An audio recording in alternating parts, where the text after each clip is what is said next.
Graça e paz, igreja. Mais um domingo que Deus nos concede para juntos adorarmos e louvarmos este Deus eterno, Criador dos céus e da terra. Ele é digno de receber todo o louvor, toda a honra e toda a glória.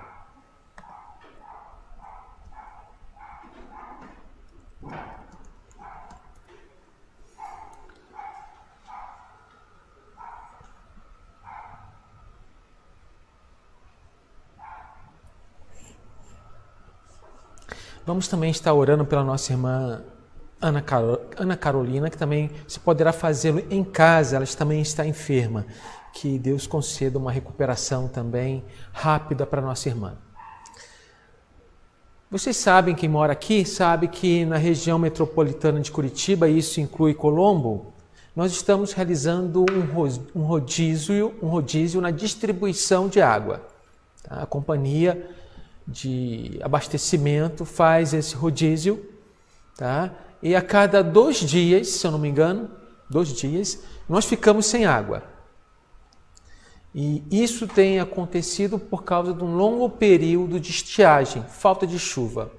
E certamente, eu não sei, né, mas cada um pode fazer a sua avaliação, muitas pessoas têm reclamado dessa situação e até murmurado. E você como você tem enfrentado esta situação? Você tem recolhido, por exemplo, a água da chuva para melhorar esta situação? Isso quando chove, é lógico, né? Ou você comprou alguma bombona d'água para reservar uma quantidade de água para quando faltar? Ou simplesmente não tem feito nada e apenas murmurado? Hoje nós vamos continuar a penúltima mensagem que falou sobre desenvolver a sua salvação. Mas nós vamos focar em como desenvolver a nossa salvação, a salvação recebida de Deus. E eu convido você a abrir a sua Bíblia em Filipenses, capítulo 2, do verso 14 até o verso 16. Filipenses, capítulo 2, do verso 14 ao 16, está escrito: Fazei tudo sem murmuração, sem contendas, para que vos torneis irrepreensíveis e sinceros filhos de Deus, inculpáveis no meio de uma geração pervertida e corrupta, na qual resplandeceis como luzeiros no mundo, preservando a palavra da vida, para que no dia de Cristo eu me glorie de que não corri em vão, nem me esforcei inutilmente. Esse foi o apóstolo Paulo, na sua carta à igreja de Filipenses, trazendo esta orientação. Antes, o apóstolo Paulo já tinha falado do grande e precioso exemplo de Cristo e disse que nós devemos ter o mesmo sentimento que houve em Cristo Jesus. Um sentimento, um exemplo de humilhação, um exemplo de serviço e um exemplo de obediência extrema, porque ele foi obediente até a morte e morte de cruz. Após a sua humilhação, Jesus Cristo foi exaltado pelo próprio Deus. Ele subiu aos céus. E sabemos que todo joelho vai se dobrar e toda boca um dia confessará que Jesus Cristo é o Senhor. Todos irão se render ao senhorio. Todas as pessoas irão reconhecer que realmente Jesus é Deus. E na semana retrasada, nós abordamos que devemos desenvolver esta salvação recebida de Deus com temor e tremor. E o apóstolo Paulo destacou que os irmãos filipenses eram sempre obedientes, mesmo em sua ausência. destacou também a responsabilidade dos servos e das servas, dos discípulos de Jesus Cristo, neste desenvolvimento, e que nós devemos trabalhar firmes até a consumação dessa salvação recebida por Deus, dada por Deus, e que, em última instância, este desenvolvimento é um trabalho do próprio Deus em nós. E hoje nós vamos verificar de maneira muito prática, ou na vivência cristã, como nós vamos desenvolver a nossa salvação. E aqui nós temos alguns pontos, e o primeiro é fazer isso sem murmurar, sem contender. A vontade de Deus deve ser reconhecida em nossa vida por meio da obediência, e o apóstolo Paulo destacou isso muito bem na sua carta, sem apresentar nenhuma dúvida. As dúvidas geralmente paralisam. Você certamente já atravessou diversas vezes a rua, né? E às vezes tem aquele momento de dúvida, né? Que você para e fica com medo de atravessar, calcula e você fica paralisado, porque você teve dúvida, você achou que não deveria atravessar naquele momento, tá? Outro dia eu estava voltando da igreja para casa, né? Naquela sinaleira ali do Maracanã, tá? Onde os carros fazem o retorno, vocês sabem, né? Tinha um senhor atravessando a rua, tá? E ali deve ter uns 5 metros, né? Mais ou menos 5 metros de um ponto para outro.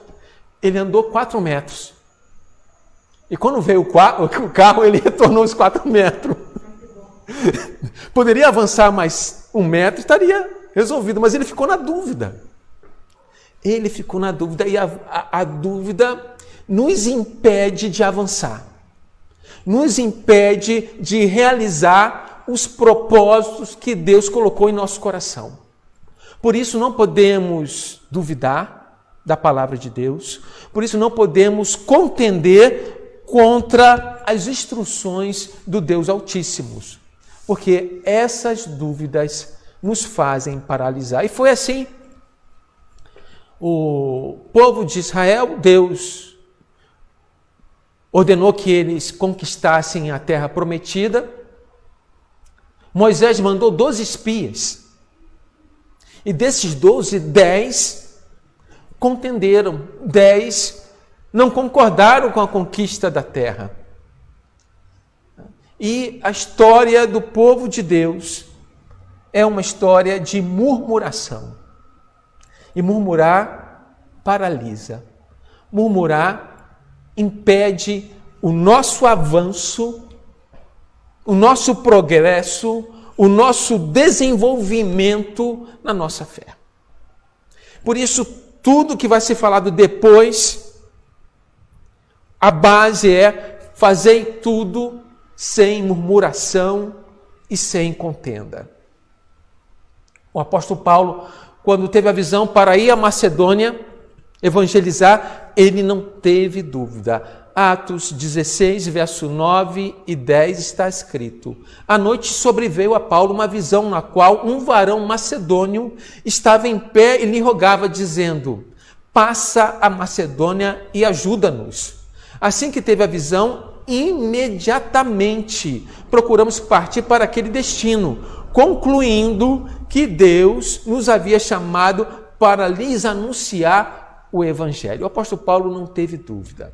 Então, a objeção intencional contra a instrução de Deus atrapalha. O povo de Deus, os hebreus que foram libertados do Egito, eles murmuraram diversas vezes. E isso tudo começou logo no início da caminhada. Deus os libertou com a poderosa mão, enviando as 10 pragas no Egito, e eles começaram a caminhar em direção ao Mar Vermelho. Pela manhã, Deus colocou uma coluna de nuvem, e à noite uma coluna de fogo. E Deus sempre permaneceu presente com eles. E diante do primeiro perigo, o povo começou a murmurar, começou a contender, dizendo que era melhor que ficassem no Egito do que estarem ali no deserto e morrer. Parece que eles esqueceram tudo que Deus fez e reclamaram reiteradamente diante das privações. A caminhada de fé nunca é fácil. A nossa caminhada, a nossa peregrinação, os nossos problemas, as nossas aflições que nós temos aqui. Olha o que está acontecendo no mundo. Uma coisa eu digo para você, diante de tudo que nós enfrentamos, não podemos murmurar, devemos fazer tudo sem murmuração. Vamos lembrar o exemplo de Jó? O exemplo triste, né? Jó perdeu tudo. Jó perdeu seus bens materiais. Jó perdeu sua família, seus entes queridos. Mas o que ele dizia? Deus deu, Deus tomou. Bendito é o nome do Senhor. Cadê a murmuração aí? Não tem murmuração, tem adoração. E você deve adorar a Deus. Você deve glorificar a Deus, mesmo na doença, mesmo na aflição, mesmo na falta. Porque o nosso Deus é um Deus da provisão. Amém? O povo no Egito murmurou porque faltava pão e Deus mandou o maná. Murmuravam porque faltava água e Deus fez a água sair da pedra. Murmuravam porque queriam comer carne e Deus mandou as cordonizes. E antes de entrar na terra prometida, depois de 40 anos, por causa dessa murmuração, por causa desta contenda, durante 40 anos do Egito, 40 anos no deserto, todos aqueles que tinham 20 anos de idade para cima já não existiam mais. Porque o castigo de Deus veio porque aquele povo murmurou. Salmo 106, verso 24 e 26, até o 26 está escrito: também desprezaram a terra aprazível e não deram crédito à sua palavra, antes murmuraram em suas tendas e não acudiram à voz do Senhor. Então lhes jurou de mão erguida que os havia de arrasar no deserto. Essa foi a palavra de Deus. Aquele povo que murmurava. Precisamos estar atentos, queridos irmãos e irmãs, aos nossos dias. Estamos numa caminhada e nós passamos por tribulações, passamos por aflições. Por isso que o apóstolo Paulo disse aos filipenses: fazei tudo sem murmuração e sem contenda ou sem dúvida. Porque as murmurações e as contendas são atitudes reprováveis. Primeiro, se nós olharmos o exemplo de Jesus Cristo, que o apóstolo Paulo detalhou no capítulo 2, nós vemos que a atitude de Cristo é totalmente contrária à atitude daquela pessoa que murmura. Já imaginou se Jesus murmurasse do Pai? Pai, olha só o que eu vou fazer. Eu vou morrer na cruz por esse povo que não merece. Imaginou se Jesus murmurasse? Não. Jesus foi um servo obediente e obediente até a morte de cruz. Então, todo o exemplo de Jesus de humilhação, de esvaziamento, de ser servo e de ser obediente até a morte e morte de cruz, obediência ao extremo, são contrárias a qualquer pessoa que murmura da situação da vida. Imagina se nós estivéssemos murmurando pela falta d'água. Não seríamos diferentes do povo que estava no deserto.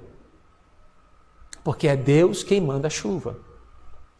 Se tudo que as pessoas conhecem na igreja é murmuração, se os membros vivem contendendo um contra o outro, as pessoas que estão lá fora terão uma impressão negativa do povo de Deus. E é por isso que na oração sacerdotal de Jesus Cristo, ele diz justamente o contrário. Ele diz que nós devemos ser um, como ele é com o Pai, para que o mundo creia. Nossa unidade é traduzida em credibilidade lá fora. A murmuração também aponta a algo interior no nosso coração. A murmuração revela a nossa desobediência. Quando nós dizemos, o caminho de Deus é difícil demais, Deus exige demais de mim. E é essa murmuração que pode se manifestar em nosso comportamento e nossa atitude negativa de desobedecer a Deus. Quando Deus nos revela em sua palavra, a sua vontade é para o nosso bem. Não podemos contender, precisamos aceitar que essa palavra é viva, essa palavra é perfeita, essa palavra é para o nosso bem, para nos relacionarmos melhor com Deus e com o nosso próximo. A igreja deve continuar sendo a multidão de filhos autênticos e obedientes diante desta geração pervertida. Todos nós devemos fazer tudo sem murmuração e sem contenda. O verso 15 diz: para que vos torneis irrepreensíveis, sinceros, filhos de Deus, inculpáveis, no meio de uma geração pervertida, corrupta, na qual resplandeceis como luzeiros desse mundo. Diante de uma atitude positiva do cristão, de uma atitude de obediência a Deus, sem murmurar e sem contender, o reflexo dessa atitude vai nos ajudar no desenvolvimento da nossa salvação, para que vocês torneis irrepreensíveis. Nossa conduta deve ser irrepreensível. Sua vida deve ser tão pura, a tal ponto que ninguém o acuse. E deve também ser sincera. Sincero, sem falsidade, sem se misturar com as coisas do mundo. Quem ama o mundo acaba odiando a Deus. E essa palavra no grego significa sem ser adulterado. É um vinho puro, um vinho sem mistura com água, um metal puro, um ouro puro, sem mistura com outros metais, para que não haja contaminação. Então devemos ser irrepreensíveis e sem mescla, sem mistura, sincero, como filhos inculpáveis numa geração pervertida. A vida do cristão deve ser de tal forma que possa ser oferecida a Deus como um sacrifício vivo. E se nós olharmos para o cerimonial do Velho Testamento, dos sacrifícios, que o animal deveria ser escolhido, teria que ser sem mancha, sem defeito.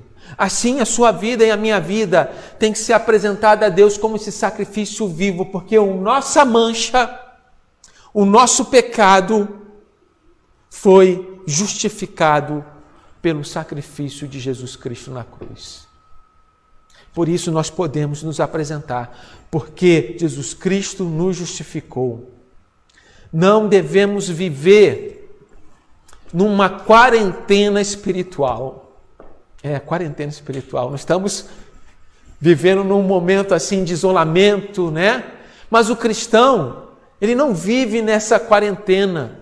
não vive no isolamento espiritual, não, porque nós não fomos chamados para ficar presos em quatro paredes. Temos que anunciar essa palavra, temos que viver essa palavra e temos que ser como luzeiros neste mundo. É isso que o apóstolo Paulo escreveu.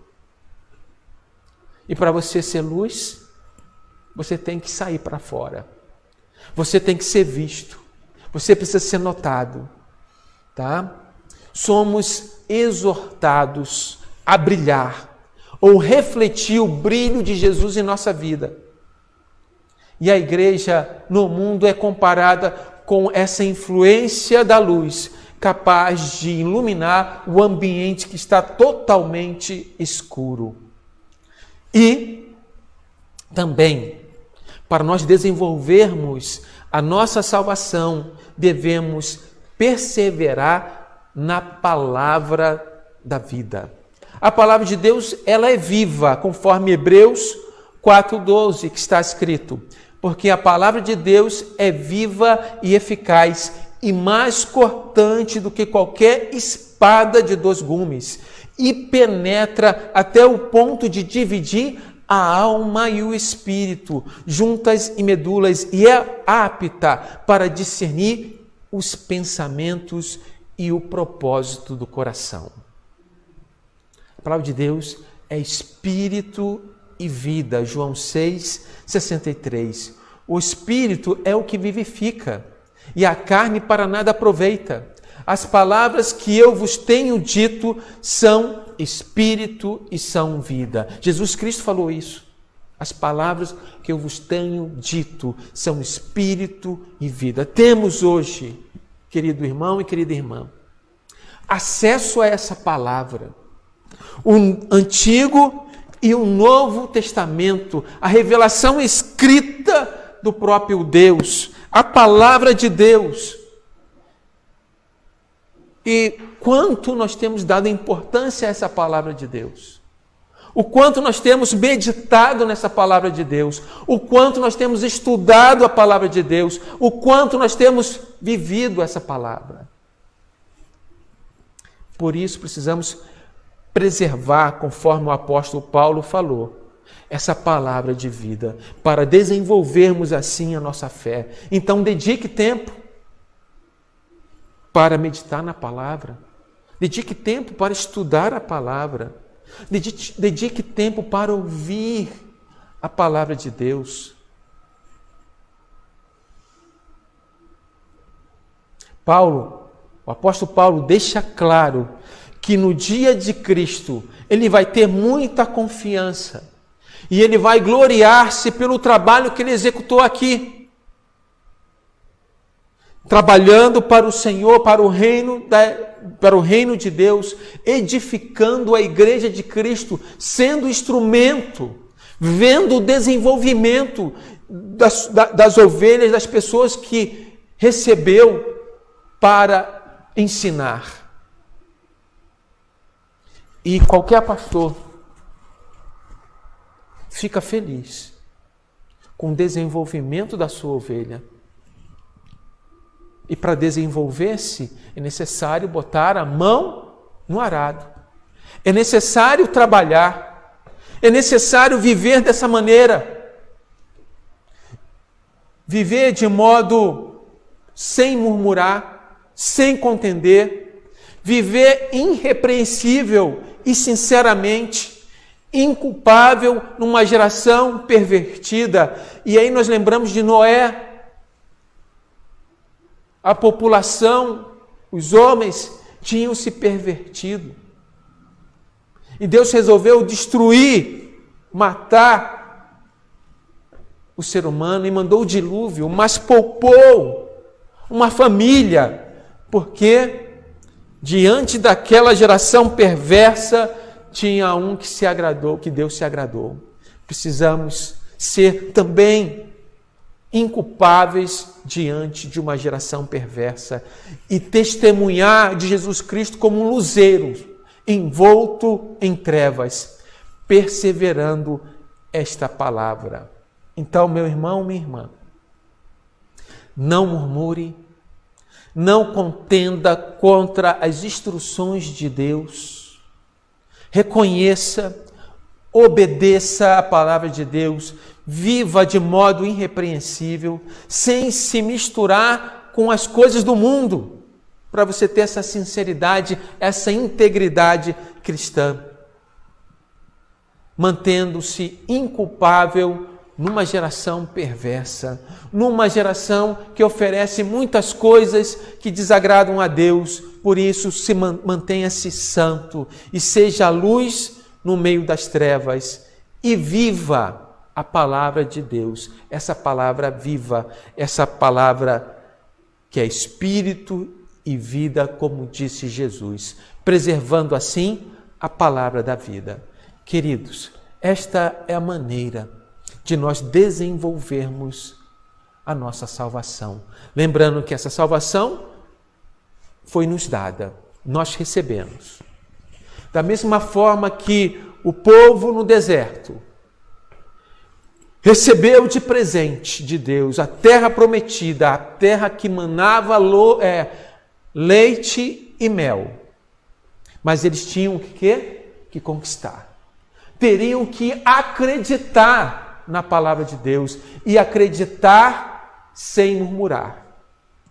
E diante de tudo isso, Deus irá nos abençoar. Portanto, viva Cristo em sua vida. Amém?